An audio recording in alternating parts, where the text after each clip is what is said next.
Olá, começa agora mais um Mundo Acadêmico Especial O Direito é Todo Seu, programa produzido em parceria entre o curso de Direito da FIB e a OAB Bauru e gravado aqui na Casa do Advogado. Neste programa nós vamos falar sobre Previdência Social e para isso convidamos a doutora Ana Paula Radigueri Moretti, ela que é coordenadora da Comissão de Assuntos Previdenciários da OAB. E ancora nesse programa, junto comigo, o advogado e professor da FIB, doutor César Augusto Micheli. Bom, doutor César, muito obrigado pela presença. Doutora Ana Paula, muito obrigado por estar aqui no nosso programa. Bom, temos aí a Previdência Social. O que a gente pode dizer para o pessoal de casa que ainda não conhece, né, vamos dizer assim, o que seria a Previdência Social hoje no nosso país? Sim, a Previdência Social, ela é um órgão, um instituto no qual se faz os pagamentos de benefícios aos segurados da Previdência Social, né? Nós temos no nosso sistema, na nossa Constituição Federal, a Seguridade Social, que é composta pela Previdência, Saúde e Assistência Social. A Previdência Social seria um desses itens da Seguridade Social e ela vem fazer a cobertura daquelas necessidades da população que contribui. Nesse sentido, é importante dizer o que é o segurado da Previdência Social, certo? Então, assim, o segurado da Previdência Social, via de regra, é aquele que contribui para a Previdência Social em várias categorias. Ele contribui como empregado, ele é vinculado a uma empresa, ele é empregado de uma determinada empresa, contribuinte individual, o autônomo, o empresário, o doméstico, aquele que tem um vínculo lá com o empregador doméstico, avulso, que é aquele que trabalha em portos, em movimentação de mercadorias, e também o trabalhador, o pequeno proprietário rural, o pescador artesanal. Esses são os segurados obrigatórios da Previdência Social. E eles contribuem. Via de regra, são esses os segurados da Previdência Social. Eu disse via de regra porque em algumas situações, mesmo a pessoa não contribuindo para a Previdência Social, ela também é considerada segurada da Previdência Social se ela estiver num determinado período em que ela ainda mantém aqueles direitos perante a Previdência Social, que nós chamamos período de graça, que é um período logo após ele deixar de contribuir para a Previdência Social. Bom, então a gente percebe aí que a Constituição brasileira ela dá guarida para uma gama, né, de trabalhadores, independente da sua situação empregatícia ou de trabalho. Né? Exato. A Constituição Federal ela traz o que é o sistema. Aí, em legislação própria, se regulamenta toda essa situação, se define quem são segurados, que tipo de contribuição, mas a base é a Constituição Federal. Doutora Ana Paula, as pessoas acreditam que somente faz parte, vamos dizer assim, da Previdência Social aquela pessoa que tem uma carteira assinada, que tem um emprego, e na realidade nós sabemos que não é somente essas pessoas que podem fazer parte da Previdência Social.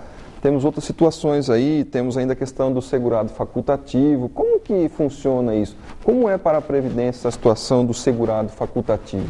Exato. O segurado facultativo, ele é aquele segurado, como o próprio nome já diz, ele não é obrigatório, é uma faculdade de se fazer o recolhimento. Então, a partir dos 16 anos, a pessoa que não esteja vinculada naquela situação de ser um segurado obrigatório da Previdência Social, ela pode contribuir para obter os benefícios que a Previdência Social oferece.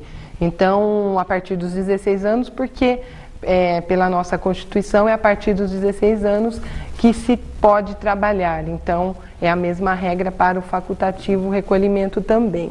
E ele pode recolher com qualquer valor que ele queira ou possa, limitado ao teto previdenciário e, no mínimo, sobre o salário mínimo. Nessa faixa do salário mínimo ao teto, ele pode contribuir com qualquer desses valores como salário de contribuição. E essa contribuição, ela deve ser feita 20% sobre o valor que ele deseja contribuir. Via de regra é 20%. Hoje nós temos uma nova modalidade de contribuição para o segurado facultativo, que é a contribuição de 11% sobre o salário mínimo. Mas é importante frisar que essa contribuição, do segurado facultativo, ela só vale, essa 11%, só vale para obtenção de benefícios que não seja aposentadoria por tempo de contribuição. Então, se a pessoa optar por recolher 11% do salário mínimo, ela vai ter direito a todos os benefícios da Previdência Social, que serão de um salário mínimo, mas ela não tem direito a contar esse tempo para uma aposentadoria por tempo de contribuição. Para isso, ela tem que recolher como facultativo na alíquota de 20%. Então, tem que tomar esse cuidado. Sim, portanto, aí então, para esclarecer para os nossos telespectadores, a pessoa que não estiver, vamos dizer assim, engajada no mercado de trabalho, aquela pessoa que não estiver empregada, com carteira de trabalho assinada, mesmo assim ela tem a possibilidade de contribuir aí para a Previdência Social, garantindo um futuro melhor aí para ela própria. Exato, no caso os desempregados, a pessoa que esteja desempregada, para ela continuar mantendo, ela pode fazer essa contribuição, estudantes, dona de casa, enfim, todas as pessoas que não estejam com uma atividade, elas podem contribuir para poder continuar garantindo aqueles benefícios. Bom, no caso ainda do segurado facultativo, qual que é o procedimento para fazer esse recolhimento, né? O jovem ou o responsável por esse jovem, suponhando que seja esse caso dos 16 anos, de repente o pai e a mãe que está assistindo quer fazer garantir um pouco dos direitos do seu filho, fala, não, a partir dos 16 eu vou contribuir aqui. Vamos supor que essa pessoa vá para a faculdade e só arruma um emprego aos 26 anos, ou seja, 10 anos depois de contribuir mensalmente para a Previdência Social. Quais são os direitos que ela tem nesses 10 anos? Lembrando que você falou que esse tempo não conta para a aposentadoria por tempo de serviço. Desde que seja 11%. Se for 20%, vai contar também para a aposentadoria por tempo de contribuição também. Mesmo que não tenha trabalhado. Mesmo que não tenha trabalhado, porque é uma contribuição como outra qualquer. E 20% conta como tempo. De 11% apenas é que não conta. Ele tem todos os direitos. Então, conta como tempo.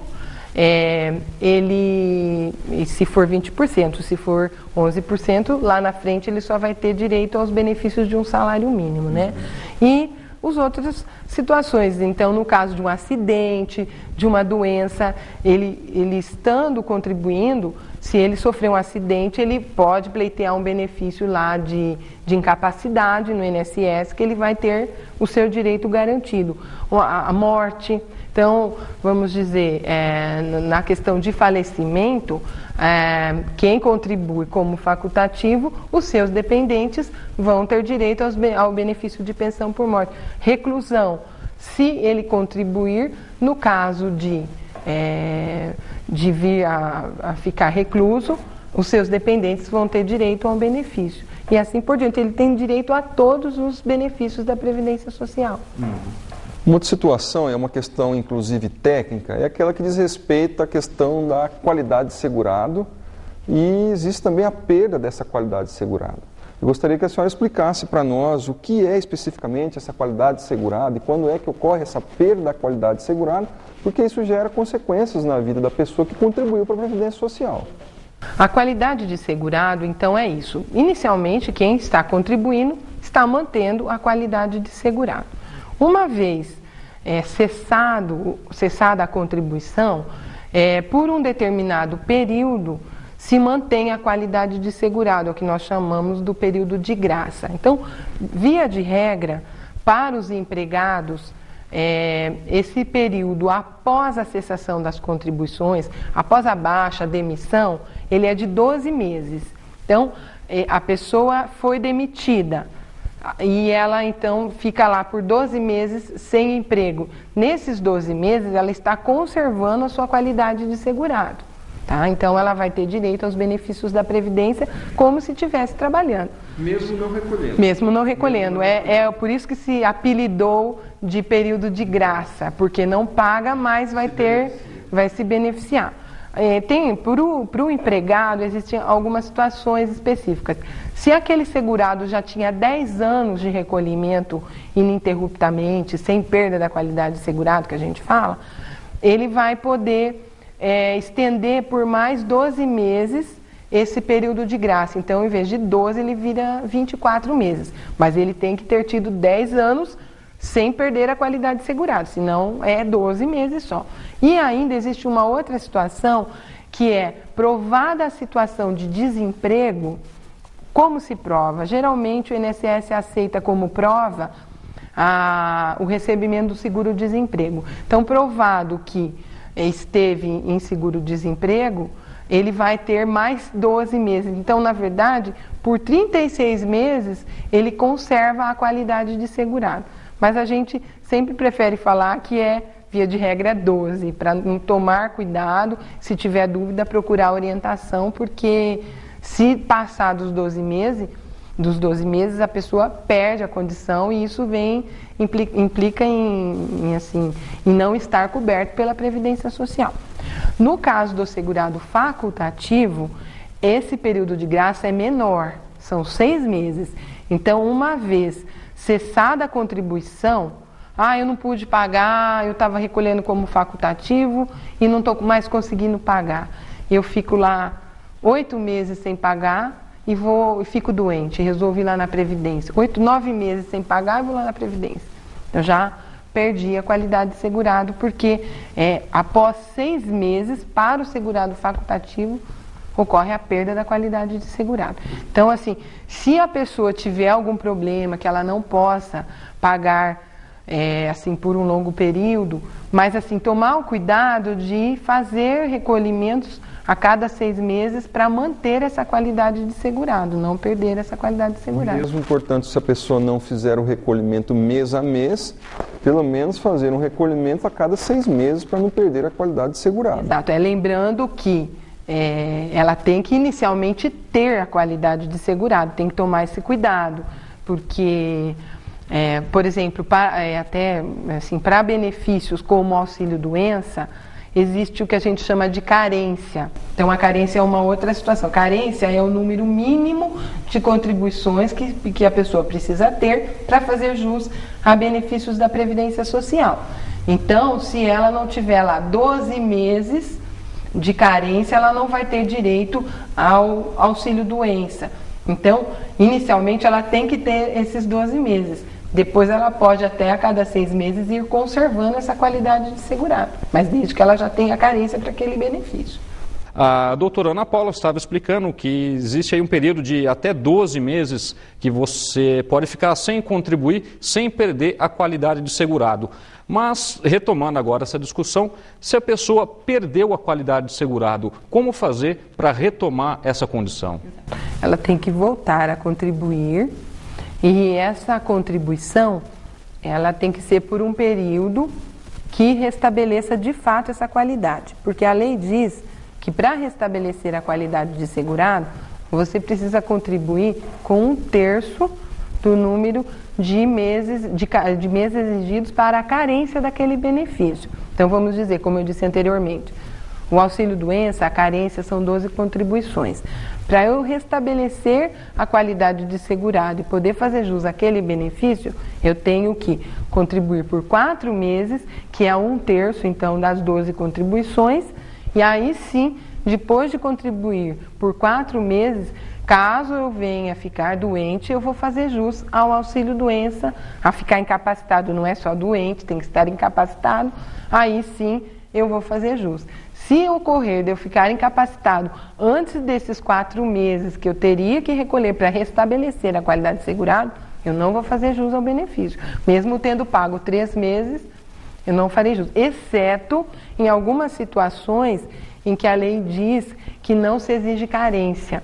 Então, vamos dizer, tem algumas situações em que a pessoa é acometida de uma doença grave, por exemplo, um câncer, que ela pagou 1 mês de contribuição e vem a saber que foi acometida de um câncer grave. Nesse caso, ela não precisa de carência. Então, uma contribuição, ela já faz jus aos benefícios da Previdência Social, porque ela é isenta de carência. E vai ter direito à pensão, porque a pensão também é isenta de carência. Uma situação que foi esclarecida aqui pela senhora e deixar claro para o nosso telespectador a senhora disse, não basta estar doente, tem que estar incapacitado, não basta você estar com resfriado e querer um benefício do INSS, da Previdência Social, porque você está aí, dei um exemplo muito simples, mas você ainda tem capacidade para exercer uma atividade laborativa, uma atividade laboral. Você tem capacidade para exercer o trabalho, não basta somente estar doente. Né? A realidade é essa. É uma situação, porque assim, é uma previsão legal de que é uma incapacidade temporária, mas a pessoa não pode trabalhar, ela tem que estar numa situação tal que ela não consiga trabalhar. Assim como no caso de invalidez, para fins de aposentadoria por invalidez. Ela tem que estar inválida para o trabalho, incapaz para o trabalho. Se ela puder exercer outra atividade que não aquela que habitualmente ela exerce, nós não podemos falar em invalidez, né? Então ela tem uma restrição nesse caso. E quem vai dizer se a pessoa está incapaz para o trabalho ou não é o médico ou o perito lá no INSS. Exato. A regra é que o perito do INSS faça esse exame e ele vai constatar, né? Se ele disser que a pessoa não está incapacitada, a gente vê que administrativamente muitas vezes se reclama que acaba acontecendo de a pessoa estar doente, chega lá na perícia, o perito diz que ela não está doente, aí você tem outros meios para poder buscar esse direito, como o judiciário. Aí a pessoa pode passar então por uma perícia judicial, é um médico da confiança do juiz que vai falar, vai confirmar ou vai modificar aquela decisão do INSS no caso, né? Partindo agora para um lado mais prático, vamos imaginar a seguinte situação.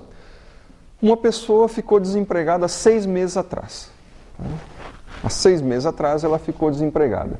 E ela vem a sofrer neste mesmo acidente. Ela tem algum benefício nessa situação perante o INSS? Como que fica a situação dessa pessoa? Exato. Então, como nós falamos, né, como a pessoa, ela em 6 meses, ela ainda está mantendo a qualidade de segurado, ela tem todos os seus direitos, ela conserva os direitos perante a Previdência. Então, ela pode, no caso, requerer um benefício por incapacidade, dependendo do grau, né, dessa incapacidade, o auxílio-doença. Via de regra, o INSS exige que você requeira primeiramente o auxílio-doença, muito embora não exista essa previsão na lei, você até poderia requerer a aposentadoria por invalidez se fosse o caso de você estar inválido, porque a lei não obriga que se faça primeiro o auxílio-doença para depois a aposentadoria por invalidez, mas sempre vai ter que primeiro fazer o pedido de auxílio-doença, porque pode ter uma recuperação e isso então se faz o auxílio-doença e depois se constatar que não há recuperação, aí nesse caso é concedido a aposentadoria por invalidez. Então a pessoa, como ela conserva os seus direitos nesse período de graça que nós falamos, sofrendo um acidente, ela pode requerer um benefício de auxílio-doença perante a Previdência Social. Bom, e para quem nunca contribuiu com o INSS, tem algum direito? Existe alguma forma de ele conseguir esses direitos após algum acidente, alguma situação, e a pessoa nunca pagou? Existe a possibilidade de ele conseguir alguma coisa da Previdência? Como eu disse inicialmente, a Seguridade Social ela é composta de Previdência, Assistência e Saúde. A Previdência Social ela é para aquele que recolhe. Então, quem não recolhe não vai ter direito a benefícios da Previdência Social, porque é uma regra, isso, pagou e vai ter direito. Então, como um seguro, a pessoa faz o seu seguro, a sua contribuição e depois ela vai ter direito àqueles benefícios. Então, quem não contribui para a Previdência Social não tem direito a benefícios da Previdência Social. Mas existe então a assistência social, que a assistência social ela é voltada para pessoas de baixa renda, pessoas que não têm, baixa renda não, até que não tem rendimento algum, ou tem um rendimento inferior a 1/4 do salário mínimo. Então, aí é garantido um salário mínimo a título de amparo assistencial para idosos acima dos 65 anos, Então, uma vez com 65 anos e a pessoa nunca contribuiu e ela é uma pessoa que não tem meios, ela terá direito a um amparo assistencial equivalente a um salário mínimo mensal. Ou se é um deficiente, independente da idade, sendo deficiente sem rendimento, sem meio de subsistência, ou que esses meios sejam inferiores a 1/4 do salário mínimo, via de regra também, ele terá direito ao benefício, a esse amparo assistencial, que as pessoas chamam de LOAS. A LOAS porque é uma sigla, na verdade é Lei Orgânica da Assistência Social, por isso que se fala LOAS, certo? Nós temos hoje